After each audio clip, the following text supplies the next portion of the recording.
Yeah. Okay. All right. I'm recording. We're getting this. We're gonna get going. Lead All right. in. One, two, three. All right. Welcome to the next segment here on the Starting Over Podcast Gen Con Extravaganza. Okay, maybe not extravaganza, but Gen Con series.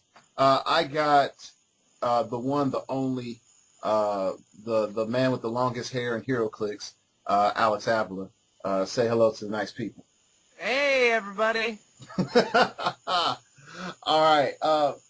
Pretty much, you made a pretty good showing this year at Gen Con and at Golden Age and Modern Age. And so we're here mainly to pick your brain, see what the elite are thinking, also asking, hey, what's going through your brain when you're making them teams? So let's start off. What did you play in Modern Age this year? Ghost Rider, Belt, Heroes for Hire, Batmite, GCPD Motorcycle, and Bruce Wayne. I think it's 202A. Yeah, TK and Perplex. Okay, cool. It sounds similar to like one team I think we talked about one time with Batmite abuse. Yeah. Okay, so the Batmite teams seem to be very popular this year, and I was just wondering, how did you come to your conclusion with your team? We came up with that team, the base. We came up with the base for that team, got my Ghost Rider before Origins. Mm-hmm. But Batman wasn't legal when we got him, obviously, so we played Brother Voodoo and Scarlet Witch instead. Mm-hmm. And then, like a week after Origins, my teammate Paul, he put together Bruce Wayne and the GCPD motorcycle, and we just went from there. Oh, okay. All right. So there was a gradual piece by piece development of the team, Yeah, it was pretty quick, but it was, it happened piece by piece. Okay, cool. And I think a lot of people don't really come to understand, sometimes folks think that you magically use your super intellect and create one awesome team and then that's it. But usually it's several iterations of an idea to finally get, whittled down to the pure essence of it. So what were your rounds like this year, and what knocked you out and caused you the big problems of not being able to move forward?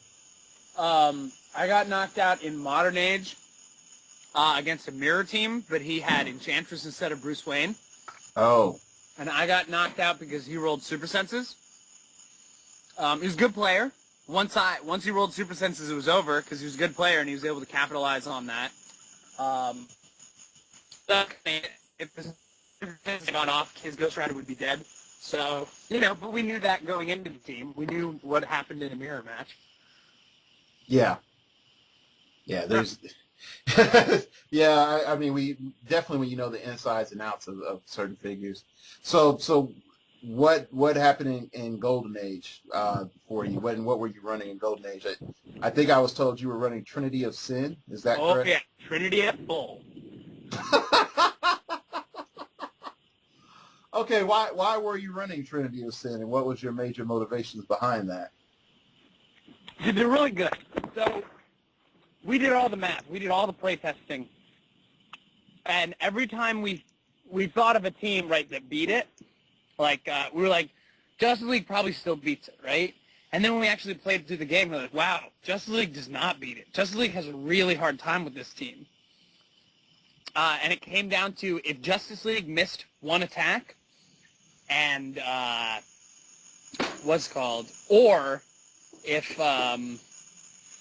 what it came down to is if Trinity of Sin hit with an attack, it was over. Okay, what makes it over if they hit with an attack? Because Justice League is taking 2 mystics every time, right? Mm-hmm. And they've got 11 clicks. So, minimum they need to take to kill you is 8 unavoidable.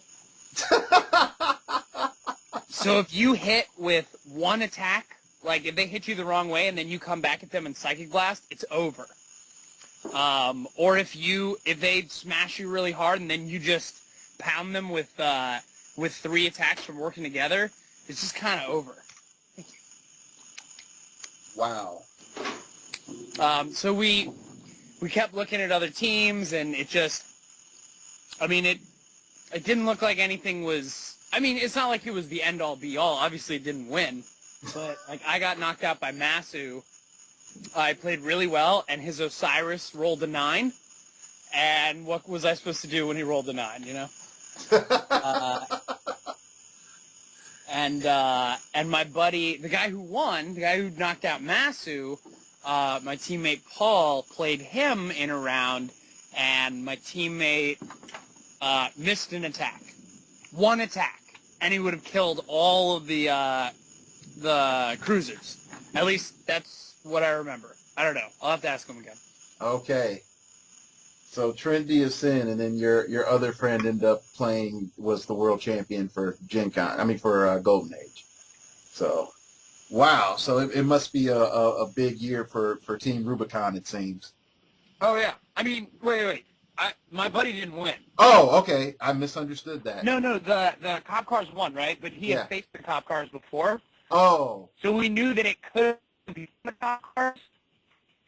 You flex up your range, and then you incap them, and that gets rid of their free movement, so now they have to use their perplex to get up to you. Mm-hmm. And then you deal 4 damage to one of them, and then the next turn you deal, I think you perplex up your damage value, and you deal 15 damage. One of them's dead, and then another one's wounded, and they're double actioned. Then they clear, and then you clear, and, like, I don't know. It didn't, obviously it did happen, it can happen, but on paper our team, or in playtesting our team beat that team. Oh, okay. Yeah, some of the absurdities that I saw from the Gen Con listing, I thought it was sort of hilarious, very, very hilarious. But sort of going deeper, when we're looking at Gen Con this year, and one of the questions I presented to Patricia Lamb is, do you think that because the convention exclusives this year, specifically Batmite, was so meta, do you think that, convention exclusives should be allowed, at Gen Con if it's the same convention year? Oh, yeah. I think absolutely they should be allowed. They should be subject to the same other restrictions, right? They should be a week after release. Okay. Because, one, if you're a top-tier player, you don't necessarily need to have a Batmite, but you need to have access to a Batmite, which isn't that hard. Our team had access to, 7 Batmites. 7 Batmites, wow. Would you like to make a donation to the show? Well, I don't know. We might have an extra one lying around. I will pay for shipping. And 2, I don't think it's a problem of whether they should be legal. I think it's a problem of how good they should be. Okay. Convention exclusives, I love that they're doing very specific comics for convention exclusives, like Obnoxio or Old Man Logan. Like, a lot of these convention exclusives, people wouldn't necessarily want to have in a normal set. Mm-hmm. Or not everyone would want to have in a normal set. But for the people who are really into comic books, they're like, oh man, I loved Old Man Logan. It's the same plot line as Unforgiven. That was such a cool comic book. And then they can get that. Okay. I would say, after seeing how strong Batmite did in Modern Age this year, I'm a bit more concerned about the strength of convention exclusives, because for a lack of a better word, I feel that a lot of people were locked out of options, and so they had to run other options instead. Now, unless you're George Masu, well, actually, no, George had a Batmite too. So I was like, oh, no, wait, something's not quite right with the words coming out of my mouth. But I think there's a concern there because if for a couple of teams that if you had gone to Gen Con, I don't think you had a chance against the Batmite team just because of what Batmite does. Not just purely, it's a con exclusive, but specifically what Batmite does to the meta, I think is really frustrating. You have gap closing plus reaction attack. Oh, yeah. But with that thought about the bazillion free actions that are able to perform attacks, what's your thought on the meta right now after Gen Con, about where it's at and where it's going, mainly about the free action attacks? I think it was really stifled this year, the way that it was stifled, 2 years ago? Mm-hmm. No. Wait, 2 years ago? Yeah. 2 years ago, when Metron was on every team, your team was Metron blank. Mm-hmm. This year it was like Batmite blank, Batmite Ghost Rider, Batmite Lex Luthor, Batmite Shumagorath, whatever. Oh, wow. You didn't even say it was Ghost Rider blank. You just said freaking it was Batmite. Okay, so go ahead, continue. It's the same thing, but I don't know if it's going to stay this way because Batmite's not getting retired, and now we have Spiral, but every other year, the top teams are really varied, and then the same thing every other year, they're really, really close together. You know, a bunch of people playing last year for me, they're like, oh, well, everyone was playing the Gauntlet. It's like, well, yeah, of course everyone was playing the Gauntlet. But did you see the other 260 points? They were all completely different. Yeah. And again, for the listeners, they're like, we've heard him say this 8 times. We've listened to the same gripe. I think there is a problem with the amount of free attacks in the game because of Justice League, or let me rephrase that, because of Team Dials being able to do 3 attacks in a turn with very strong stats, we are now having a meta where it's just like, oh, I just do that same thing except with a figure that's cheaper and all this other support that functionally makes me act like a Team Dial. Yeah. Oh, absolutely. So the thing is, I think I really like the guys at WizKids, and like if you look at Wolverine and the X-Men, except for Spiral, this set is just amazing. I mean, maybe Hope Summers is going to be really abusable too, especially with the rulings we just got. But this set is amazing. Every piece is like so much fun. They do crazy stuff.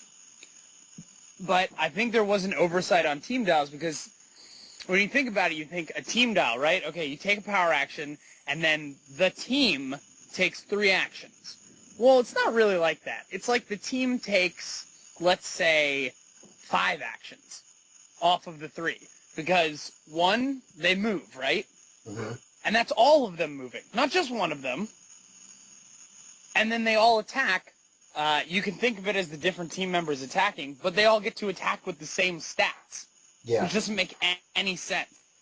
I've read 100 Justice League comic books, and I've watched all of Justice League and Justice League Unlimited, and Green Lantern does not hit with the same strength as Superman does, and neither does Cyborg or Martian Manhunter or Bruce or Batman. Like, they're different. Mm-hmm.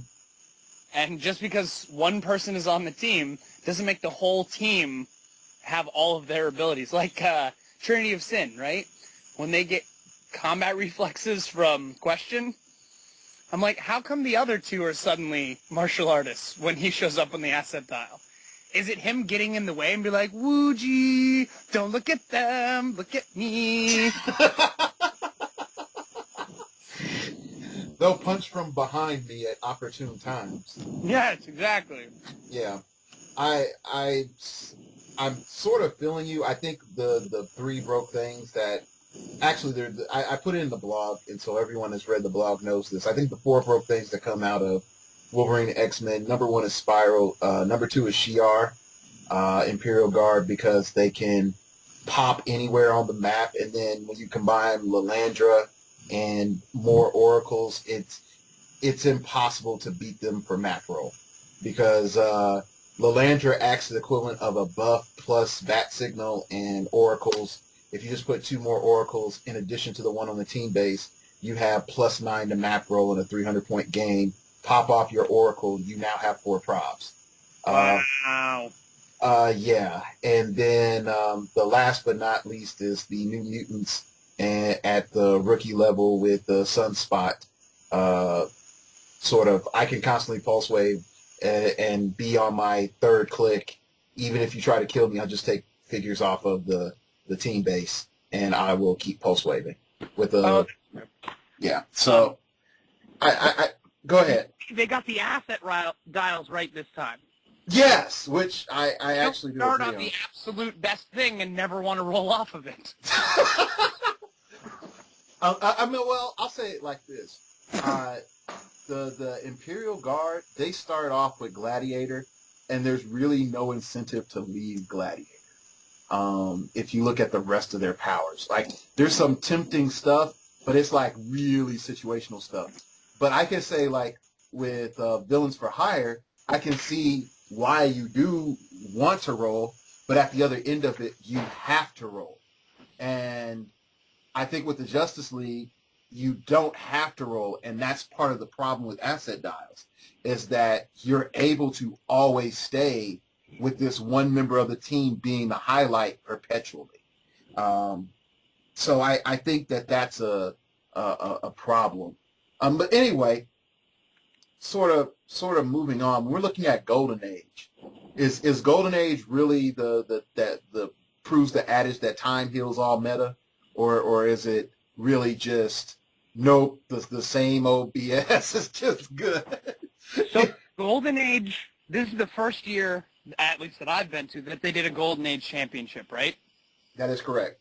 And it proved a very important point to me, that Worlds should not be a single event.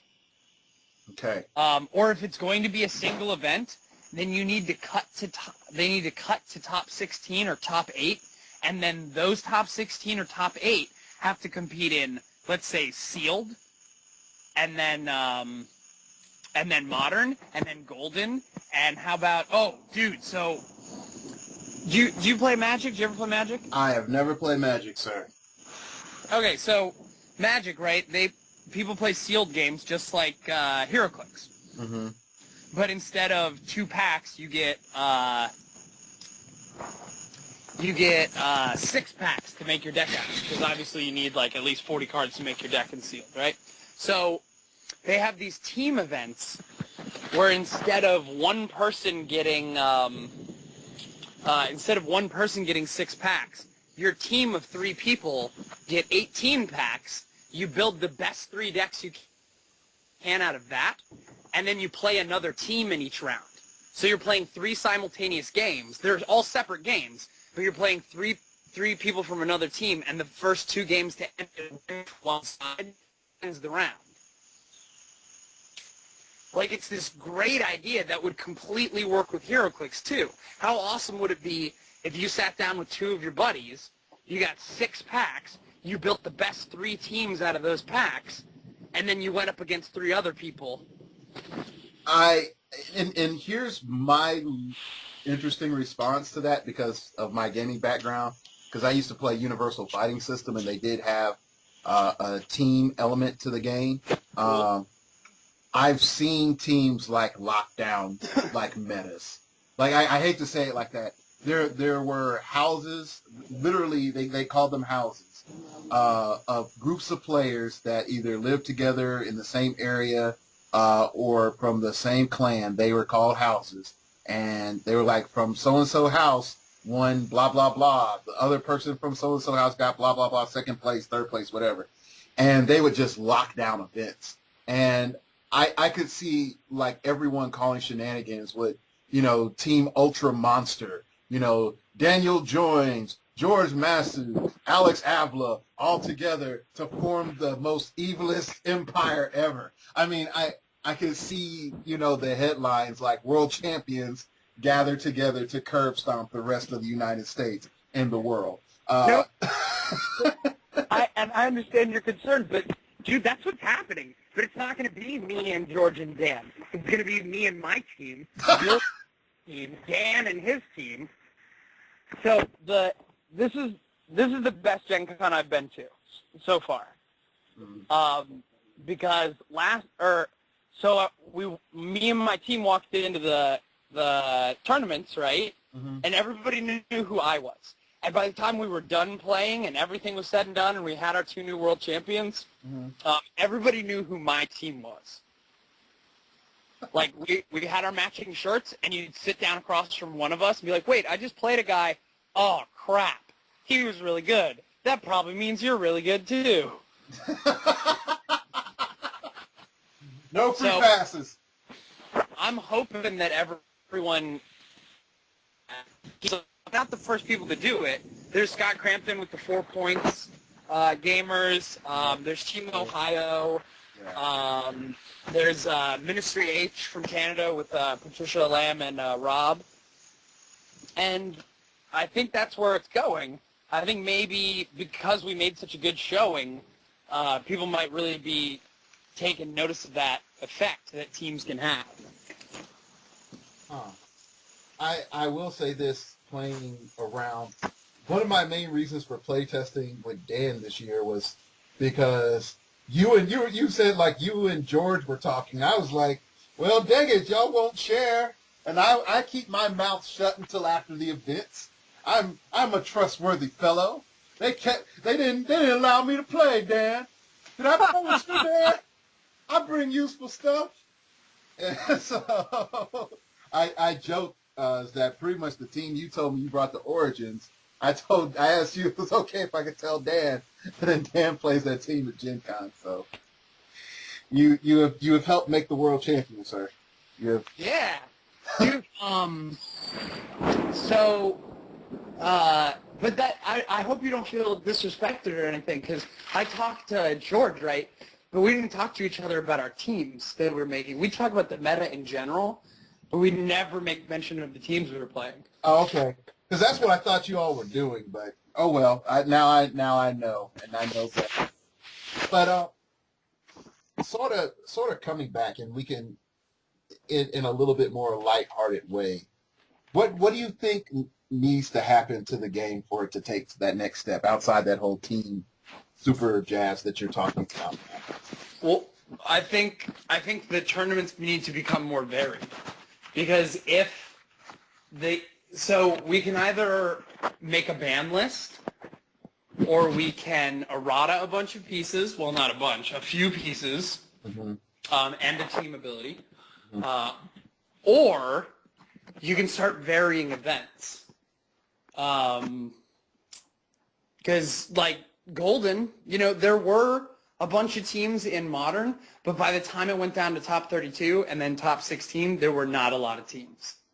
Team diversity, that's it.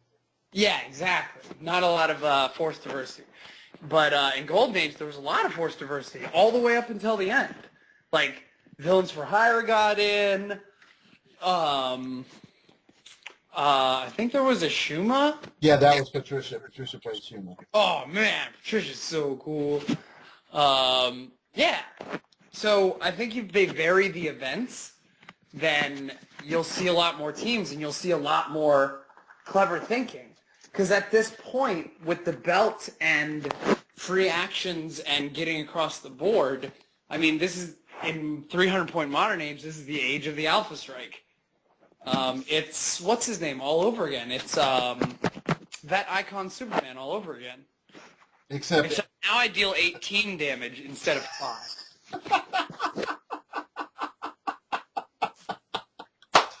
Oh, wow. Yeah, it's... Wow, I didn't even think of it like that. I mean, I wasn't happy that we were going to play that team, because that's not how I like to play Clix. But we sat down and said, this is the best team right now. It gives us, if your opponent doesn't set up properly, then we kill them. If they do set up properly, then they get like a Super Senses roll or they die. Yeah. Yeah. So, I mean, you can complain about the top team and not play it and lose, or you can play the top team and not complain and stand a chance of winning. I think a lot of people want to do both. Yeah. Well, and see, what was interesting is this year, I think we had crazy stat mods, but Mm-hmm. you had to eventually get your crazy stat mods.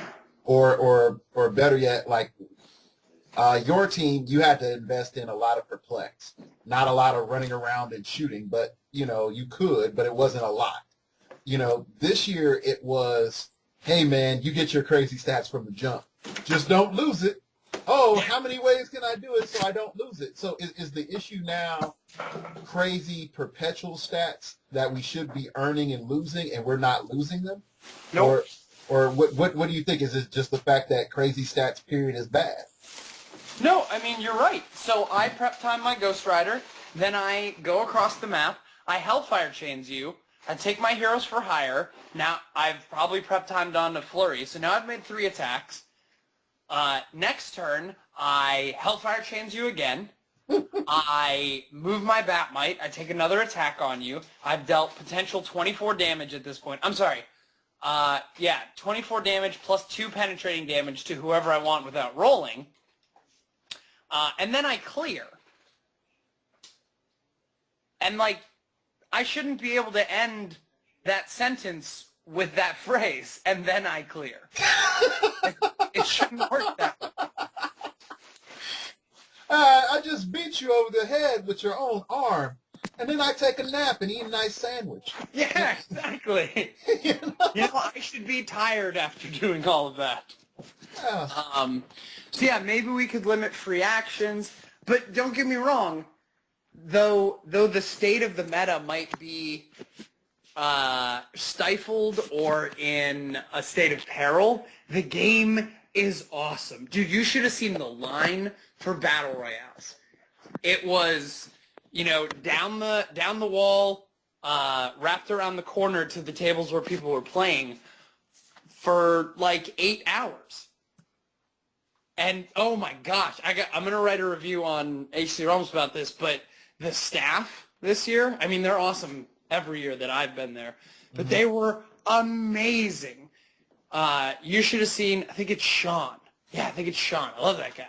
You should have seen him. He would, him and Norm were trading off, getting rid of the Battle Royale line, and you'd see 100 people in line, and then 20 minutes later, it would be the same line, but none of the same people. Wow. They were just so fast. That's good to know. Yeah. And I think the other thing to me, I want it to be clear. I might have my statements about WizKids and game design, but it's not one of those, hey, people, I hate all WizKids, or I hate rules arts, or or anything like that. And it's not the case. And I've said my disagreements. I'm not going to sit here and be patting WizKids on the back on everything they do, but if they do something good, then it's worth pointing out. I think the one thing about WizKids is when it comes to tournaments, they run really good tournaments from what I hear. It's just sometimes it's the line and the experiments with the line of making the lines better that people don't like. But usually when it comes to the tournament element, most of the time people like what's going on. Yeah, absolutely. I mean, yeah, they make tweaks, and if the tweak doesn't work, they switch it. Yeah. Yeah, they are trying new things, and when they work, they keep them, and it's excellent. Oh, here, before I want to ask you a question. Okay, I am now being interviewed. Go ahead. I just want to ask you one question, because since we were just talking meta, and I want to ask you before I forget it. So you know Spiral's dial, right? Yes, I played it last night. So imagine in your head, her dial and her character card, and then put your imaginary finger over the trait and tell me if she's worth 106 points. Yes. See? No one has been able to tell me no. I'm like, are you kidding me? Phasing, pulse wave, probability control, and then freaking charge flurry blades and dial. Enter keywords. Oh yeah, it's warrior. Yeah, I'll say it in all honesty. I look at Spiral and I say to myself, you are a solid piece that if it wasn't for your trait, I would play you on very specific teams, but you wouldn't be there every day.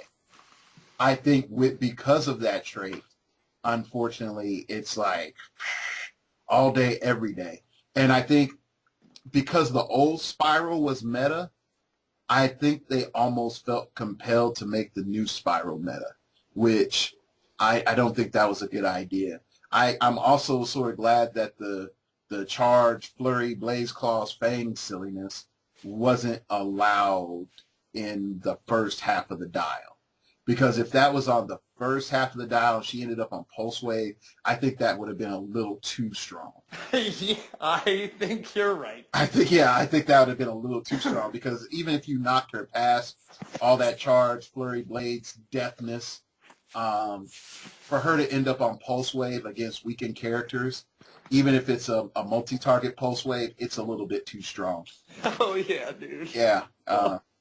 So, I mean, overall, I think, and I'm going to say this, I think that this has been like one of the best times for heroclix.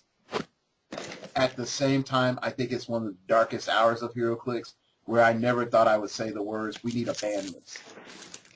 And I think that would actually fix the game to cover some of game design's problems. But I also know from Universal Fighting System that a ban list will only create different problems. A ban list does not stop until I'd say like this: a ban list doesn't stop until you get down to a very base uniform set of characters that only can do a very a very few amount of things. Well, potentially, and I think it looks that way on paper, and that's why everyone, especially WizKids, is so reticent to have a ban list. I mean, not everyone's reticent to have a ban list. I see threads about it all the time. But, what do you call it? But if you look at Magic, dude, they have a ban list, and their meta is very alive. Yeah.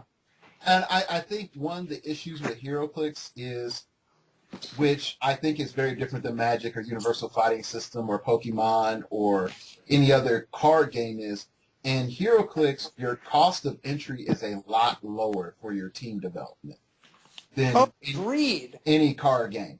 Yeah, but what, $300 to $1,000 probably? Yeah. And even if you get a Gen Con team after Gen Con and you try to buy the pieces individually, at most your spending is $150. Yeah. I mean, at most, and that's like really like the whole team is made of super rares or something. Yeah, you're right. Even this year, dude, $100 for Batmite. Yeah. Right. 25 for Ghost Rider went up.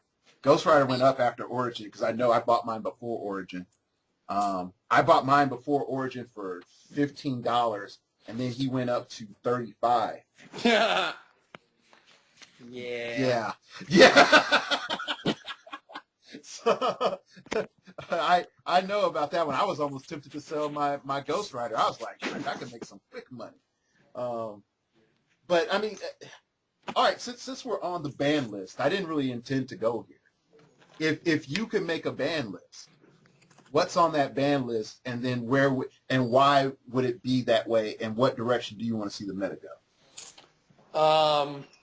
Ban list, I think. Okay, so WizKids has their point cost formula, but there are so many different effects and new things that come out that they have to. I'm sure they have some things down for point cost formula. You know, like a 12 attack costs 12 points, right? Like per click that you have it, or something like that. And if I have a special power that gives me charge and flurry, you know, it costs 6 for the charge and 6 for the flurry, so every click of the special power will cost me 15 points because I can use both. Something like that. But you get, let's say, GCPD Cruiser. How would you cost the ability to move, deal a penetrating, and then place someone? I would say that is a, I don't know, 30, 40 point trait. Well, they did make Nightcrawler with it for 2 clicks, and Nightcrawler came out at, at his 80 point cost. So 86?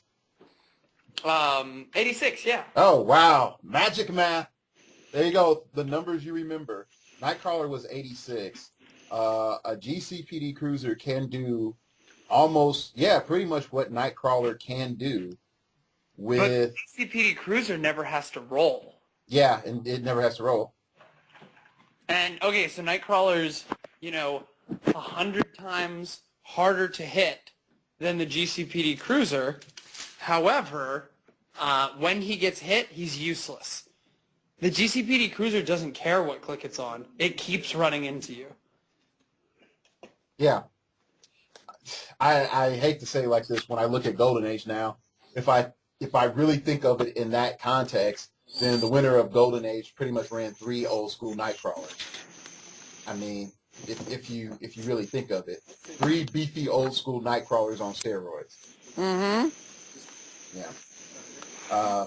But okay, so what else would be on your ban list?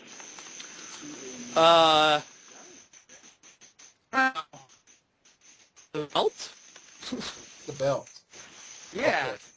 Is the belt just too absurd? Is it the point cost, the abilities, or what is it?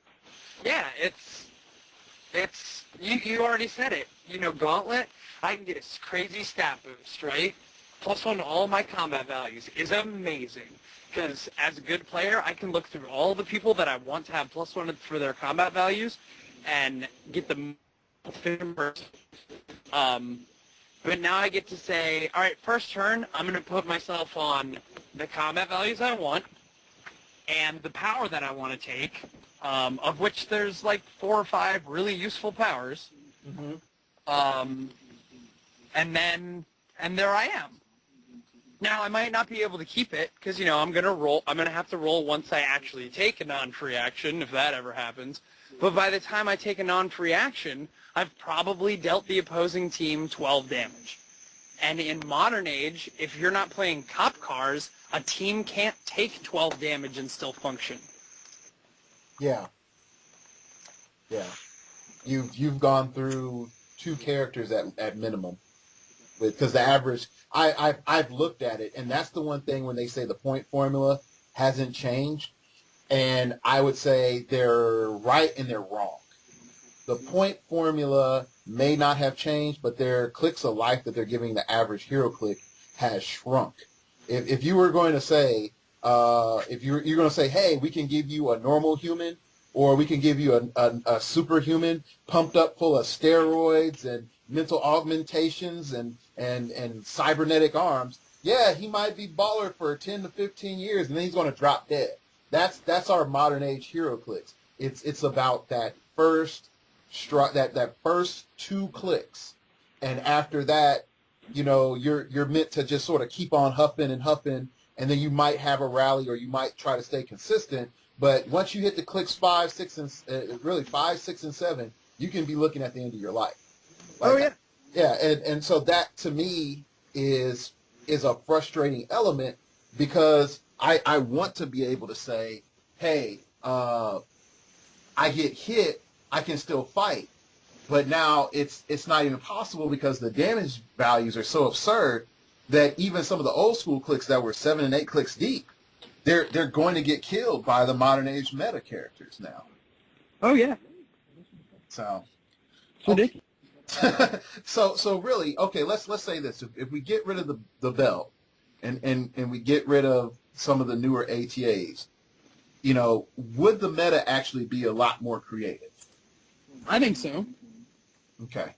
If I can bat might up, potentially shoot you or hit you for 4, and then Heroes for Hire charge for 4, you could build a team that deals with that, right? You can build a mastermind team that deals with that amazingly.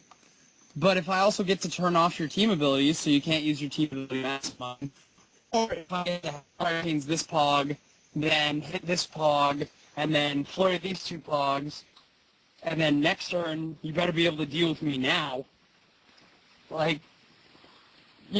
Mastermind teams aren't really viable anymore, unless you're using a crazy wildcard abuse ATA. Yeah. And I sort of found that sad. And this is I've quoted this interview that Push the Region did after the new pack was released, where they got the super early preview on the new pack, and they interviewed the Norm and Necro Dog, I think, and it was this excitement of, wow, these characters that I love are now able to fight. And I was like, yes, they're now able to fight, and we can have creativity, and I can have characters blocked off, and hypersonic speed isn't as BS as it's been for years. This is the best of times. And then comes this stuff. And I'm like, this was not designed under these new rules. Like, there's an inconsistency.